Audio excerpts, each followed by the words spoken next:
I'm sideways again. What's going on? It showed me right earlier. Let's see here. What can I change? It doesn't let me do it any way but this way. Oh, well. All right.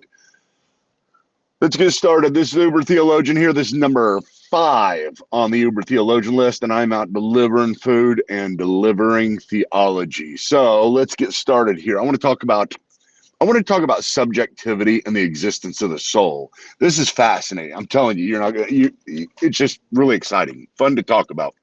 But subjectivity and the existence of the soul, we're talking about it in two manners. The existence of the soul is something that is a problem for physicalists, people who believe that all there is physicality. Whenever we talk about a soul is very difficult for them to explain or to admit its existence. In fact, I would say that if a soul exists, then physicality is wrong, because we are more than the physical components of what are made up in our body and our brain. And there's two real primary arguments that I want to talk about today. These aren't the only arguments. There are a lot of arguments, but I think these are a little bit unique, and maybe you've never heard of these before, never been exposed to them before. But the first one has to do, and again, we're talking about proof whether or not the soul exists. And the first one has to do with the subsistence of our subjectivity. Now, whenever I say subsistence of subjectivity, what I mean by that is this. I mean that there is an underlying you that always exists. Like, I did a funeral recently, and at the funeral, I was talking about how we can be assured that the person that has died has not really died, because there is a continuation of their self that is shown in their natural life. You see, here's the deal. And here's the problem for physicalists. They would call themselves you or me. They would say, this is me. And then 10 minutes later, they would still say, this is me. And then 5 years later, 5 years later, they would still say, this is me. It's always them. They are personally who they are, and they are responsible, and they're connected to whoever they were before. There is a subsistence of personhood, a subsistence of who they are. Even though every a few years, 7-10 years, every one of our cells, except for a few neurons, our neurons in our brain, not a few, there's a lot of them, but except for our neurons, some of them do undergo some change, but except for our neurons, every cell in our body changes. And so essentially you are different than who you are. This was illustrated in philosophy a long time ago with the philosophy of the ship. And it's this idea of a ship going from one place to another in the water. And as they're going, they keep on changing parts of it and putting new parts in. So they replace old parts, put new parts in. And the philosophical question was, when does it cease to be the ship it was before and become an entirely new ship? And it's kind of the same way when we're talking about ourselves. You could talk about a river the same way. Whenever a river goes by, can you step in the same river twice? Can you really call it the same river? But with us, with the soul, it's much different too, because we act and live, even people who do not believe in a soul, act and live as if there is a soul, or as if there is a subsistence of existence. It's kind of like a book. If you take a book and you have all these chapters and all these pages, they are all individual pages, but they are bound together by the binding in one book. And in a way, the soul provides the binding to who we are. We are always the same person.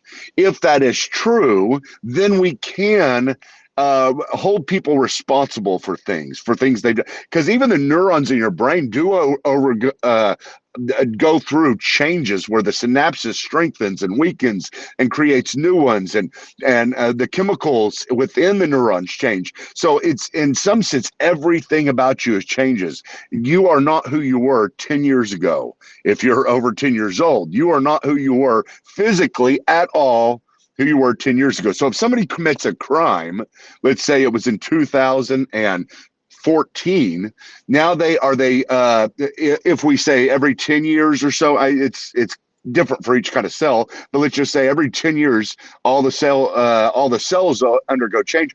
can you hold them responsible for something that they did whenever they didn't do it, right? If you're an atheist, if you're someone who's a physicalist, they did not do it. You have to be able to explain how it is you are holding some physical person responsible for some other physical person's actions. And so that is the problem of subsistence. There's a gap of knowledge whenever it comes to that, unless you have the soul, unless you have a consciousness that is binding it all together to where you are the same person you were before. Very interesting argument. I encourage you to dig deeper into that one. It's really, really good. And then there's also, let me look here. What do I have next? Oh, the Qualia argument. The Qualia argument is really a great one too. The Qualia argument has to do with qualia. It's from a Latin word, just mean basically what is it? Kind of like manna. What is it? Doesn't relate so much to this, but the Qualia argument, or the problem of qualia, has to do with how we experience things, our pure subjectivity in our experience. This one's a little bit difficult to grasp, so hang with me. It's really, really good. So whenever we're talking about, let's illustrate it with a classic illustration of Mary's room. I think it's Frank Jackson came up with this illustration of Mary's room to show how it's impossible for us to be only physical beings. We have to be beyond that. And one of the things is you can do this. The illustration of Mary's room was basically this. Imagine a neuroscientist named Mary, and she is in a room that is, she's very, very smart. She knows every possible thing there is to know, past, present, future, everything we will ever learn about our brain, how our brain works. So somebody comes in here and she learns about, at some point, somebody talks to her and tells her about the color red, because she's living in a black and a white room. So in this black and white room, she's never seen red, but she knows everything there is to know about how people process redness in the brain. So the whole idea is, what is the redness of red to you? And so whenever she experiences the color red, does she gain anything than what she knew before? Because she had every bit of information before, but now it seems that she's gained something more, because knowledge of something, the physical element of the brain chemistry and everything else, does not provide you with the subjective, emotional, whatever you feel whenever you see something. Now, my illustration is the greatest because I love Camaros. You've seen, I was a Camaro theologian. I did that video the other day of the Camaro that I saw, the 1967 Camaro. That was amazing. And I'm telling you, whenever I pulled up and saw that Camaro, I mean, it was just, my heart just leapt because it's so exciting. I mean, there are very few things that make me that excited. But whenever I see a Camaro like that, 1967, this one was silver, had black stripes on it, pristine condition. Whenever I saw that, I already knew about those Camaros. I mean, you can tell me everything there is to know about those Camaros, and I could even picture it in my brain in some sense. But whenever I see it, I have a different experience. How do you explain that experience? The Qualia argument basically says, how do you explain the difference that you have from the knowledge you had about something beforehand to the point when you experience something? And this plays over in everyday practical life so much. I mean, in relationships and how we view things and how we relate to other people, how we understand other people. We look at somebody that my wife looks at me, and whenever I send her the video of the Camaro, she's like, I don't see what you see about that. It's a different Qualia. It's a different experience. She has all the information, but she experiences it and feels something because of something else. And this is a good argument, a substantial argument for a knowledge gap for physicalists in this subsistence, or the Qualia argument. And I mean, people do the best argument that's really been come up with that I've heard. I mean, Daniel Dennett has a couple of arguments, but the best argument that they have is basically, we just don't know yet. Just because we don't know doesn't mean we won't know and be able to explain it someday. But That they accuse us all the time of the God of the gaps. That is a knowledge of the gaps theory. Just because we don't know something, you can't say science will explain it someday. Science can't even explain itself, much less many of these other things.